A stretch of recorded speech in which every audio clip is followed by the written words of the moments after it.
Hi, this video shows how to perform active matching with BetaMatch. Active matching means matching towards a source with impedances that may be complex and where the values will vary across the frequency bands of interest. It is quite common that active matching helps when designing antennas for mobile phones. This is because power amplifiers often have optimum load impedances that are not close to 50 ohm. Receivers, on the other hand, are often close to 50 ohm. So matching the antenna to only 50 ohm all across the bands will give poor performance at the TX part of the band. This can many times be improved significantly by matching towards the actual impedances that the source has at the various frequencies. This is what's called active matching.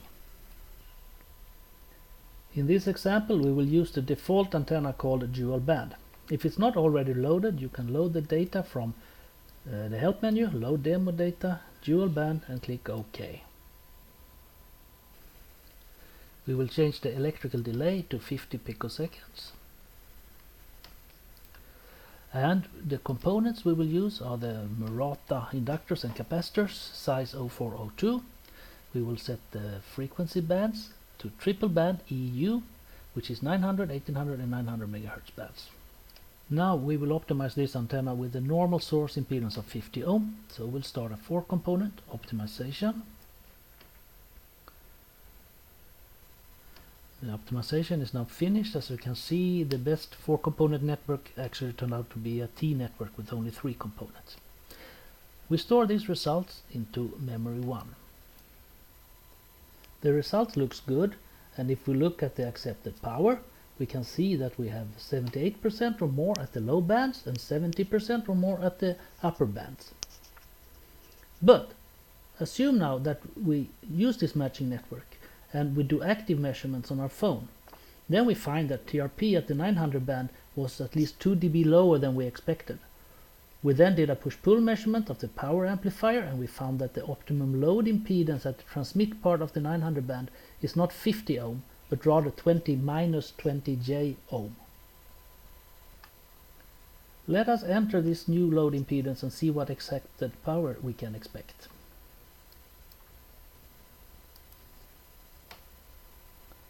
(870 MHz), 20 ohm minus 20 J ohm, and then at 925 MHz we have 50 ohm again.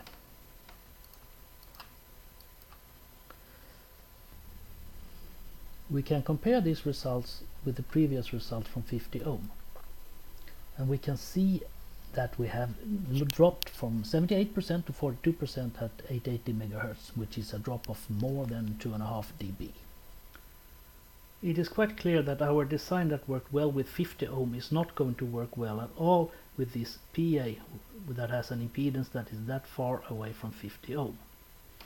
So what we do now is that we run another optimization where the impedance for the PA is also entered.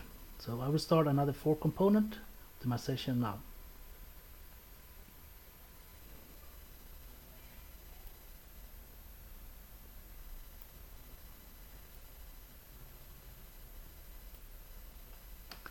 This new matching network has similar performance compared to the previous matching network at the band edges. But this new matching is now matched towards the actual impedance of the working phone. This will mean that we should have an increase of our TRP at the 900 MHz band by more than 2 dB with this new matching network.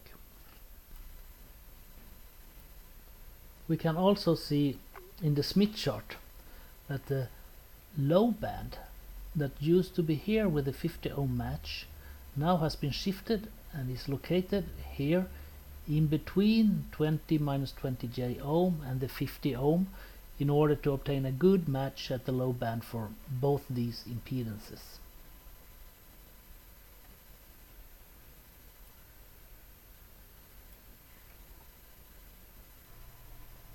That concludes this demonstration of active matching with BetaMatch. My name is Max Andius and my contact details are on the screen right now. Feel free to contact me if you have any questions or other feedback. Thanks for your time and your attention.